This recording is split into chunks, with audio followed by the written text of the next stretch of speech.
Esalazioni di gas che sono entrate nel sistema di ricircolo del condizionamento dell'aria, provocando malesseri ai lavoratori. Attimi di concitazione al centro meccanografico delle Poste di Via della Ricerca Scientifica a Padova. A rendere noto quanto è accaduto mercoledì mattina è stata la CGIL di Padova. L'esalazione di gas sarebbe stata provocata da una manovra errata di una ditta impegnata nei lavori sul tetto dello stabilimento di Poste Italiane.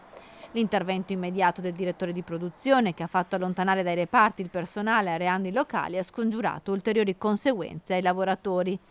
Ancora una volta, ma oramai non ne teniamo più conto, tanti sono i nostri interventi di denuncia.